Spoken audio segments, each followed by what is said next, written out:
Match reaction, Newcastle 4, Manchester United 1. Your reaction to that game? Some shocking performances by some players there, especially in that second half. People jogging, not running back, not defending. Dreadful. Some of them there shouldn't even be able to pick up the wages at the end of the week. I thought to myself, second half, come out, stick, go hard. And what happens? Just collapse straight away. Some changes he made there to that starting 11 today. We've seen a young kid, Amas, coming in.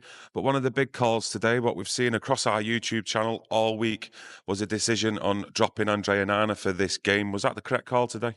No, it wasn't the correct call, in my opinion. I said it before the game. He's got to stay in there. And now look what we've got. We've got Onana coming back after a dreadful performance. And I'm telling you, it was a dreadful performance by Bayindir. And I'm telling you, he's a substitute goalkeeper for a reason. That was a terrible performance. I thought he gave the ball away. He was lucky not to get goals conceded by the wayward kicks he was giving out. Onana's coming back now. What? Everyone's going to turn around and say he shouldn't come back or Bayindir should come in. Listen, at the moment, both goalkeepers, no confidence whatsoever.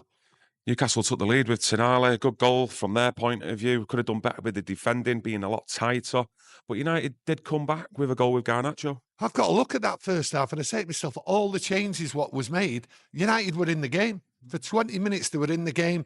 Superb by Xerxes, a great move with Eriksen, Bruno, and Xerxes there. I thought he should have scored, to be honest with you. And then they scored a goal after 25 minutes. I was worried. I was worried then that United might come disorganised. But do you know something? They stuck at it. And that's what I liked. And that's why I'm annoyed with that second half performance, the way it went, because they did stick at it. Superb counter-attack. And I mean superb. Class finish by Garnacho. Absolutely. Calm, everything. That's what you want to see from him. And I thought to myself, he was out wide. He was getting the ball. He was tracking back. He looked good. I do not understand the decision to bring him off. I'm going to get onto that shortly, but it don't look a good one for Xerxes. Hamstring injury, possibly won't see him for the rest of the season, which is a big blow as well when you're looking at the importance of the Europa League. And you talked about substitutions. Do you think we look more organised or less organised when he actually made them substitution? Was it roughly on the 50th minute, 53rd minute? Should never have happened. 3 substitutes like that. They've scored a goal. And next thing you know, you bring 3 subs on straight away. To me, it just looked chaos. And bringing Garnacho off and then leaving Dalot as the out ball, the winger. Garnacho didn't do anything wrong as far as I was concerned. We didn't have an out ball there. Now, you look at Dalot there going down the wing. He was jogging back and everything. Garnacho, Second goal. You know, the second goal. Dalot there, I just looked at him and I just think to myself, I'll also look at the goalkeeper for the second goal. The ball come across the 6-yard box twice and he's just stood on his line, frozen. Very, very, very poor. But to make the changes after the second goal like that, it just went, the disorganisation completely went what we had in that first half. And a lot of players there sort of gave up. I mean, to be honest with you, I look at it from a Newcastle point of view. They didn't even get out of second gear. I've seen Newcastle play a lot better this season. I've seen them play better. They weren't even getting stuck into United. They were just jogging themselves.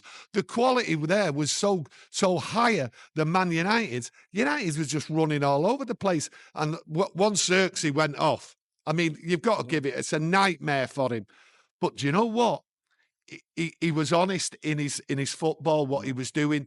He was running back, he was tackling, he was getting the ball, he was holding up the ball, he was giving the ball, he was creating opportunities. And what a nightmare. I feel so sorry for him, especially with the season what he's had.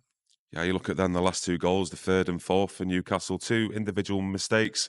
You know, Mazraoui slipping. Did you see a lot of players though slipping today on that pitch? Because I thought I was seeing a player every other minute slipping. I seen players in the first half slipping, the second half slipping, but it was United players. Yeah. So I don't know what boots they're wearing. But Dalot, he kept slipping all the time. Eriksen there, he slipped. You know, there was a few players slipping, so I don't know what's going on there.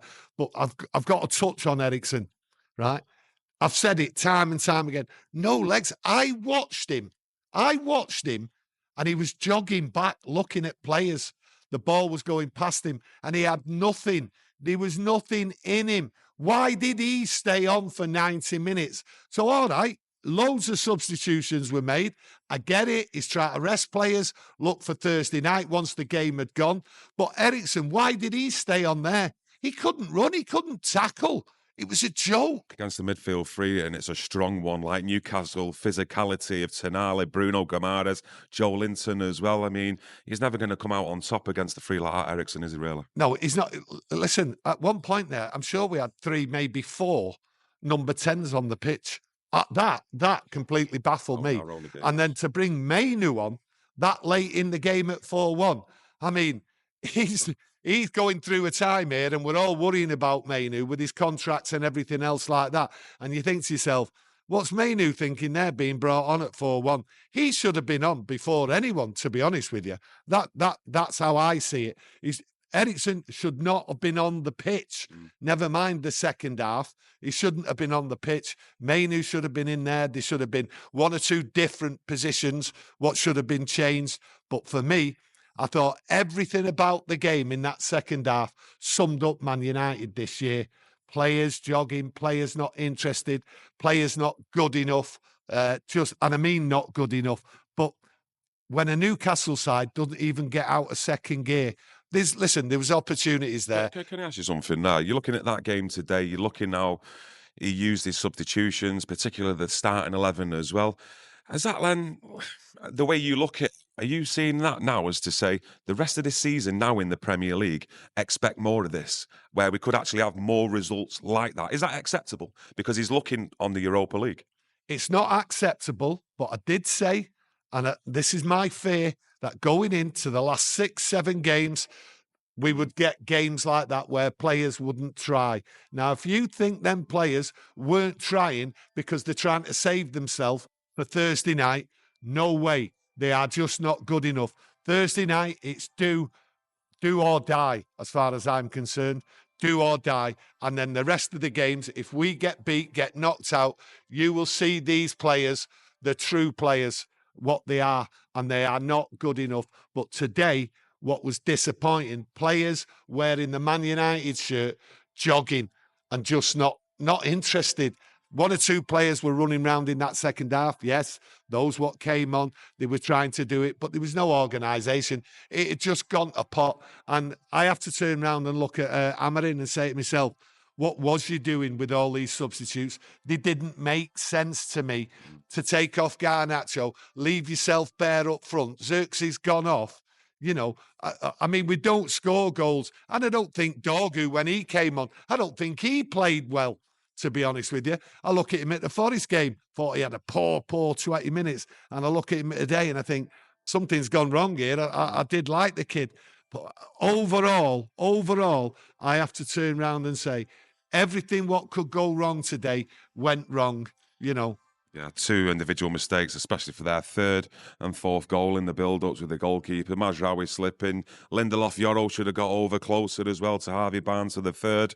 I mean, you're looking at that second half there. Would you say that was a collapse? But it's really individual mistakes that cost us in that second half. No, I think the organisation completely went. I don't think players knew what they were doing. I think they were trying, some of them, but it wasn't working because players were out of position.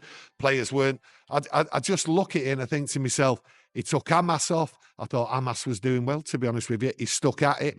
I think he should have left it longer. And the more changes he made, the more chaos what I've seen. So for that second half, I think Amorim lost it. Right, I think he made too many changes, and I do understand why he made the changes.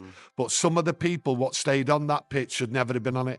And I'll tell you something now: the low was so poor today, right the way through the game. And then you had what's his name, Eriksen, no legs at all. But for me, I'm so disappointed after a first half performance because I thought we stayed in the game, thought the organisation we was well. The goal, Xerxes could have scored earlier on.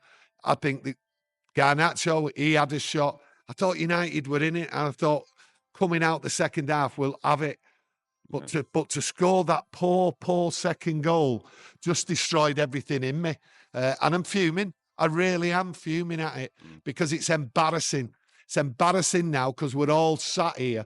We're all sat all during the week and we're praying. We're praying to get through and beat and win that Europa League.